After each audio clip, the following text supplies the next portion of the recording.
A gente se encontra todo dia, a gente aprende com alegria. Aqui a gente faz educação, GWA em ação.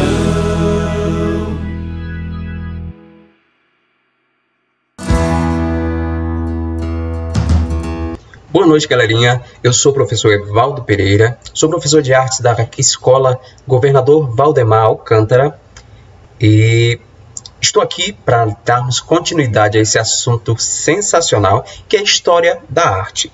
Estávamos falando sobre a história da arte no mundo antigo, né? A história da arte na antiguidade. Já falamos sobre os povos mesopotâmicos, né? A arte da Mesopotâmia, a arte egípcia, uma arte fantástica.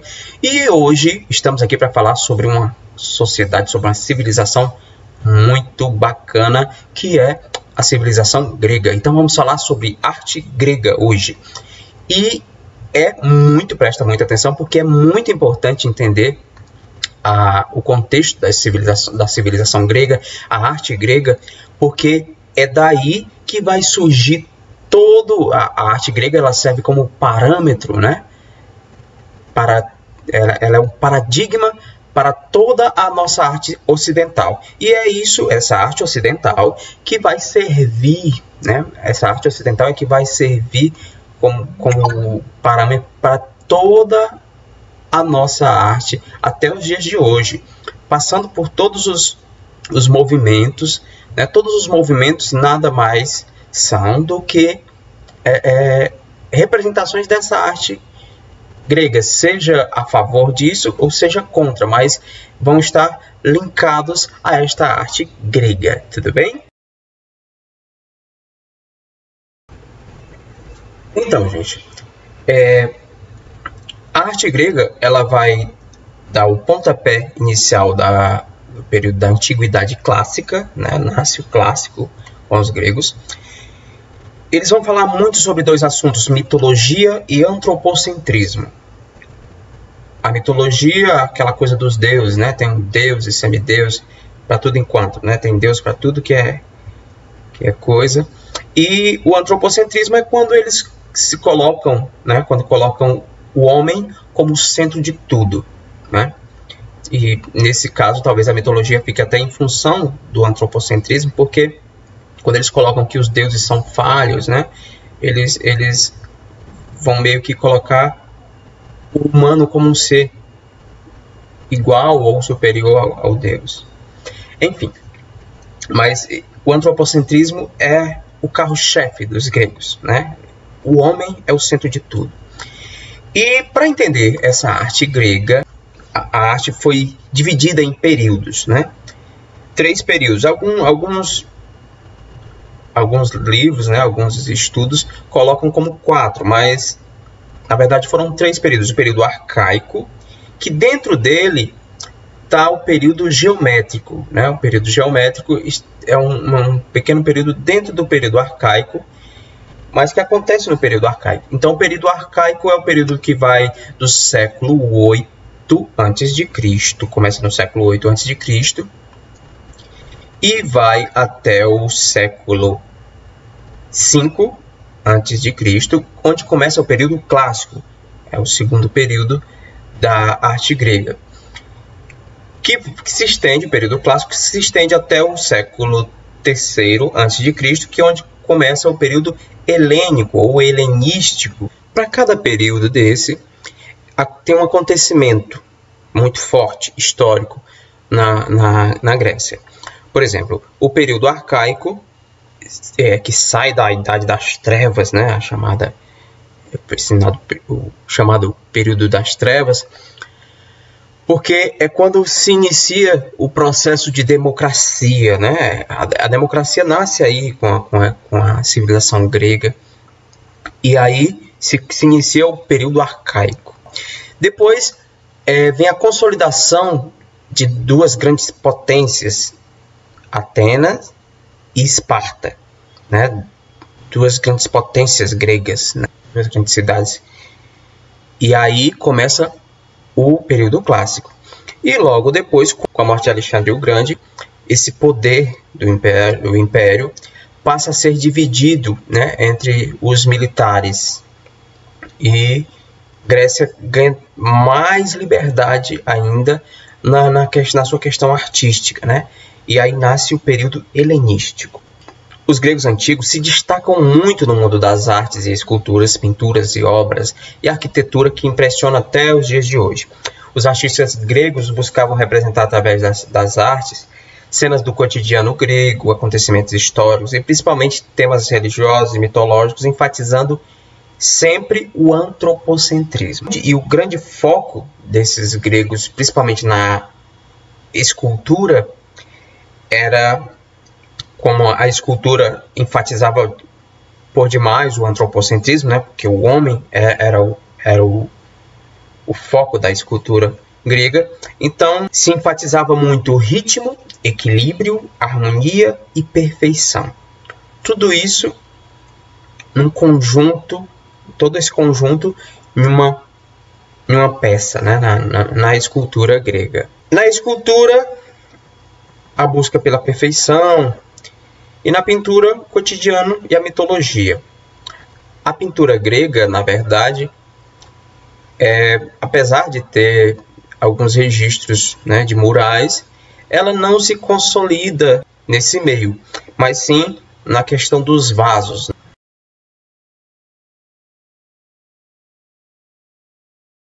A pintura das cerâmicas vão se começar pelo período arcaico, dentro do período arcaico com o período geométrico, e aí são as chamadas pinturas geométricas. Elas começam a ser pintadas nesses vasos que vocês vão ver a seguir. São figuras geométricas que se repetem ao longo da cerâmica do vaso, né? E você vai perceber isso na figura a seguir.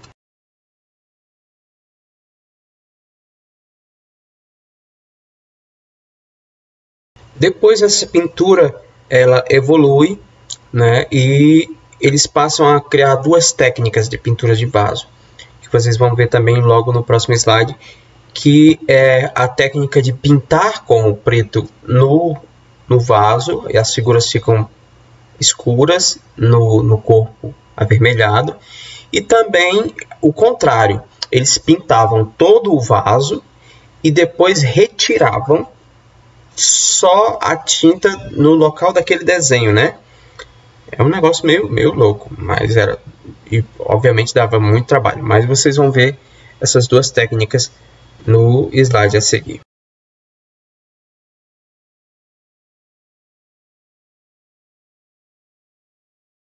Apesar de chamarmos vasos toda a produção de cerâmica dos gregos, dependendo dos seus modelos, eles tinham nomes diferentes. Eram vasos, crateras, ânforas, cântaros, hidras, né? Dependendo do modelo da cerâmica, ele recebia um nome e também a função que ele tinha, né? Um servia para vinho, outro servia para água, outro servia para azeite. Então esses vasos, eles não tinham a priori um conceito artístico. Eles eram vasos utilizados no cotidiano, né? E vocês vão ver alguns exemplos dele aqui a seguir no próximo slide.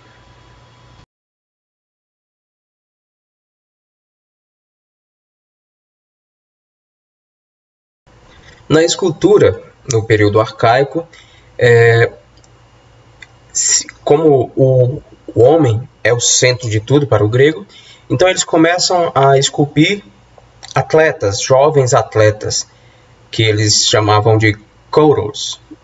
Kouros no singular e kouroi no plural. Plural de kouros seria kouroi.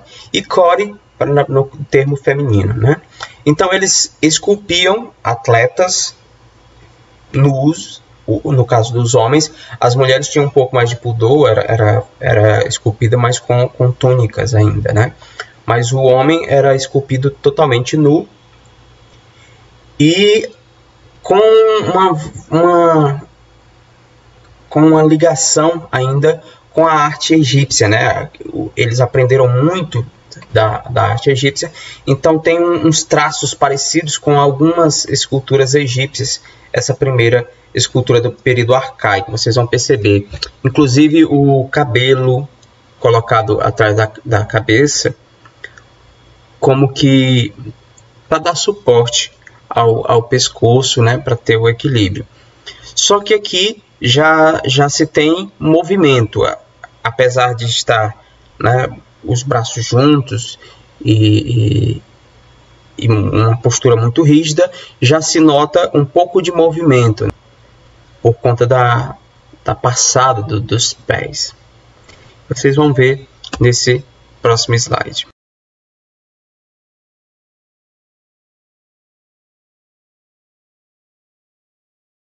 Essa imagem que você acabou de ver eram feitas de atletas que eram submetidos a jogos, né? Eles tinham jogos com 5 modalidades, e aquele jovem, né, que ganhasse aquelas 5 modalidades, e que passasse por essas 5 modalidades, tinha como prêmio, né, a sua estatueta, né, feita no mármore.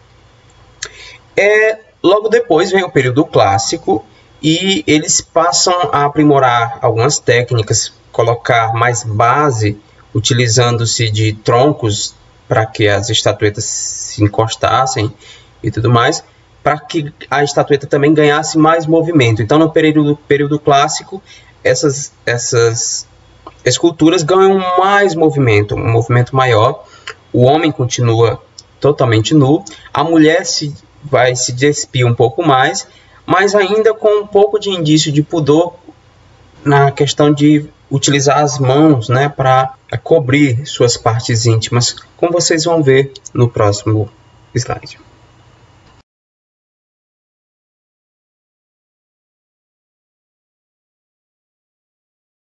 Depois vem o período helênico ou helenístico, né, a partir do século III a.C., que vai ganhar mais movimentação nessas esculturas e duas outras coisas diferentes do arcaico e do clássico, que são a expressão facial, que não existia nem no arcaico nem no clássico, e as esculturas em grupos, né? São esculturas bem mais elaboradas, porque eles vão extrapolar, vai ser o auge da arte grega, né?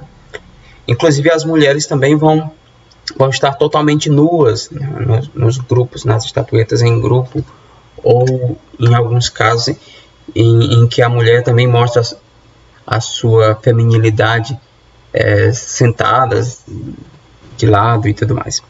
Então eu vou mostrar para vocês aqui um exemplo dessas esculturas helênicas.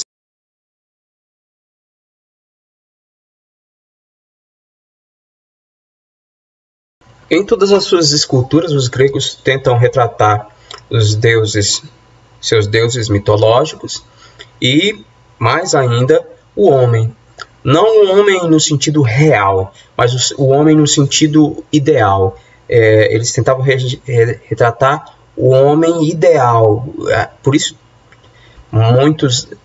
os atletas são os modelos, né, basicamente, das esculturas gregas, porque para eles o homem ideal é esse ser perfeito, né? Já que o homem é o centro, né? Lembra? Antropocentrismo, o homem como centro. Então, o homem ideal é enfatizado pelos gregos. E nesse período helenístico vem também aflora-se demais a sensualidade, né? Já que eles conseguem beirar a perfeição, e eles chegam nisso, então eles retratam também de maneira muito forte, a sensualidade. Veja.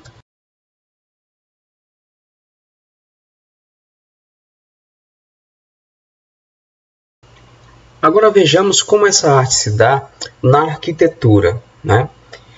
Na arquitetura na Grécia Antiga, pode ser dividido também nos 3 períodos, né? E nesses 3 períodos, a arquitetura também atribui 3 estilos ou 3 ordens, né? Para o período arcaico, existia a ordem dórica ou estilo dórico, que eram colunas com vários filetes. O que vai determinar essas ordens, esses estilos, a mudança desse estilo, é a ponta da coluna, né, ou a cabeça da coluna, chamada de capitel. O capitel é que determinava qual estilo seria, né? O capitel mais simples era o dórico, que é do período arcaico e que representava o homem no sentido de rigidez, no sentido de força, equilíbrio, né?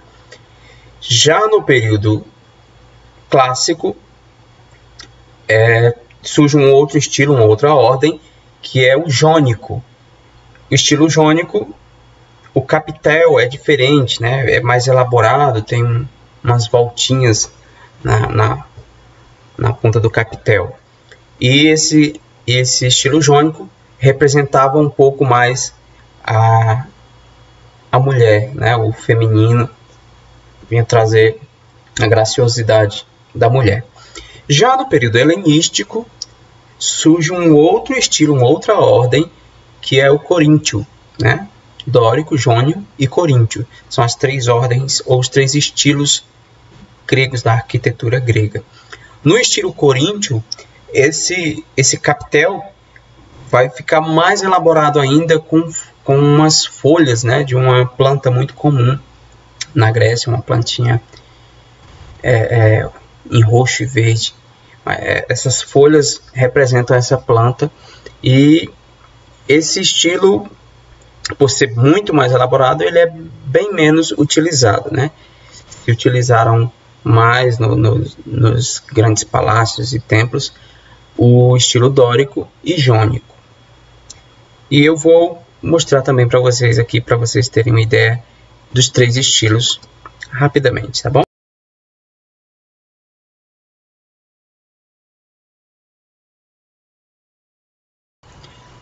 Os gregos nos deram muitas das coisas que nós temos hoje, né? Nos conceberam muitas das coisas que nós temos hoje, principalmente na arquitetura. Um exemplo muito claro disso são os templos, né? Eles construíam vários templos porque tinham vários deuses e cada deus merecia, segundo eles, o seu templo, né? Na verdade, os templos para os gregos não tinham muito a função que tem para nós hoje, né? Hoje, no cotidiano, os templos abrigam os fiéis se reúnem dentro dos templos para louvar a Deus, né? Na realidade grega, os templos foram criados com o intuito de proteger as esculturas dos deuses, que anteriormente eles faziam essas adorações ao ar livre, mas percebiam que essas esculturas se corroíam muito fácil por conta das chuvas, vento, sol, tempestade. Então, eles começaram a construir templos para as estatuetas dos deuses, para que elas se preservassem por muito mais tempo. E um pouco mais adiante, esses templos vêm a servir também para guardar os tesouros da cidade, né? As coisas mais caras da cidade eram guardadas nesses templos, né? E como exemplo, trago para mostrar para vocês o templo de Partenon de Atenas, né? Do século V a.C. Vejam.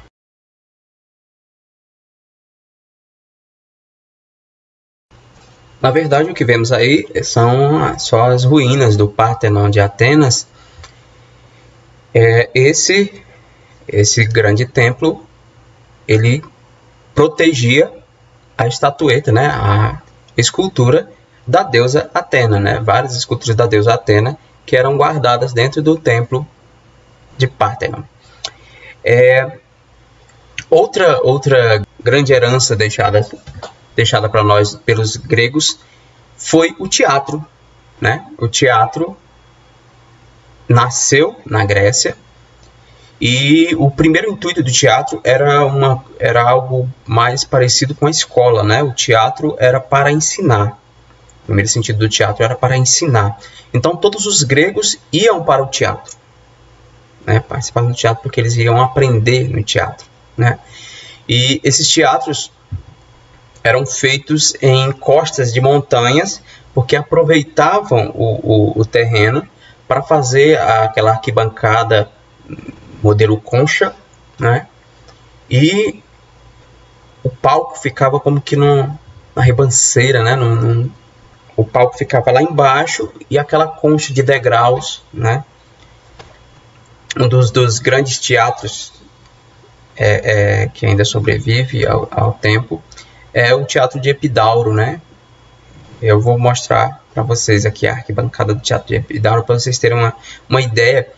O Teatro de Epidauro é uma obra fantástica dos gregos, porque ele conseguia, em 55 degraus, né, de forma circular, abrigar cerca de 14 mil gregos, né, para assistir ao teatro, e conseguia ter uma acústica tão perfeita que aqueles da primeira fileira até os da última fileira conseguiam ouvir da mesma forma, né, com a mesma potência. As máscaras tinham uma espécie de cone que amplificavam a voz, né, e faziam com que essa acústica também da arquitetura do teatro, com que esse som chegasse a todos com a mesma qualidade, né? Eu vou mostrar primeiro o Teatro de Epidauro para vocês.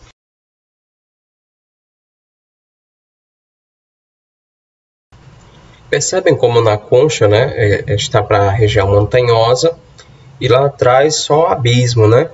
Então eles aproveitavam as montanhas já para fazer essa estrutura da arquibancada, o palco lá embaixo no meio e abismo atrás, né? Sendo que algum lugar para trocar de roupa e tudo, mas atrás só abismo. Então eles aproveitavam essa região montanhosa para fazer a estrutura do teatro, para que tivessem uma acústica bacana. Então, não só o teatro na questão da estrutura arquitetônica, mas o teatro, ação, também foi um presente dos gregos para nós, né? Esse teatro que, como eu disse, a princípio era uma espécie de escola, né? Era simplesmente para se aprender. No teatro, eles se aplicavam nas festas, né? Que duravam de 5, 6 dias, festejando principalmente o deus, né, da agricultura. Nessas peças, eles mostravam geralmente 2 peças de tragédia e uma de comédia. Inclusive daí nascem aquelas máscaras, famosas máscaras que mostra a tragédia e a máscara da comédia, né? Todos os atores atuavam com a máscara, né? Porque aí eles já entendiam que a máscara ela tipo que ampliava, né, o sentido da tragédia ou ampliava o sentido da comédia nos atores para os espectadores. Então, por que 2 tragédias e uma comédia? Existe um termo chamado catarse, que é aquela coisa da afinidade que eu tenho com o que eu estou assistindo, né? Você já deve ter assistido um filme, por exemplo, você assiste um filme de comédia e o cara é tão idiota de um jeito, mas tem um momento que você se vê, né, naquela idiotice. Então, você pode até perceber, mas o riso está tão frouxo, né, que talvez você nem perceba. E a catarse não aconteça aí. Por isso, 2 tragédias, porque na tragédia, com certeza, a catarse acontece, né? Eu me vejo, né, naquela tragédia, eu me vejo, é mais fácil para que eu me veja, né? Então é mais fácil para que aconteça a catarse quando existe a tragédia, né? Então eles aplicavam dois espetáculos de tragédia e um de comédia por conta disso. Com vocês, tragédia e comédia nas máscaras. Outra grandiosa obra deixada pelos gregos para nós, né, como herança, até hoje nós temos essas estruturas, são os ginásios, né, ginásios esportivos e estádios. porque eles acreditavam que, como o homem, né, sempre trazendo o antropocentrismo, né, como o homem é o centro, eles acreditavam que corpo são, mente sã, né, os gregos são dados como uma civilização, né, mais inteligente aí de todos os tempos, né, mas eles acreditavam que não existia essa mente sã sem um corpo sã. Então, os ginásios era para a cultura física, né? Eles tinham uma cultura fortíssima na parte física. Então, e uma estrutura gigantesca que perdura até hoje é o estádio Panathinaikos.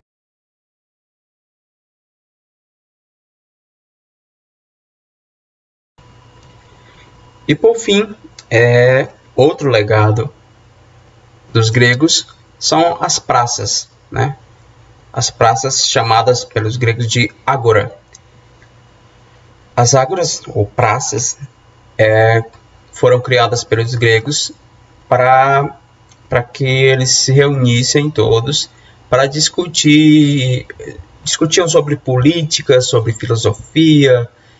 Era um momento de colocar em público o que estava se passando naquele momento, né? Era o momento de prestação de contas, era o momento da fofoca, né? Era o Facebook de hoje, eram as praças. O Facebook era no cara a cara mesmo. Agora o pessoal expressa suas opiniões filosóficas e políticas pelo Facebook, mas na civilização grega eram nas praças ou ágoras.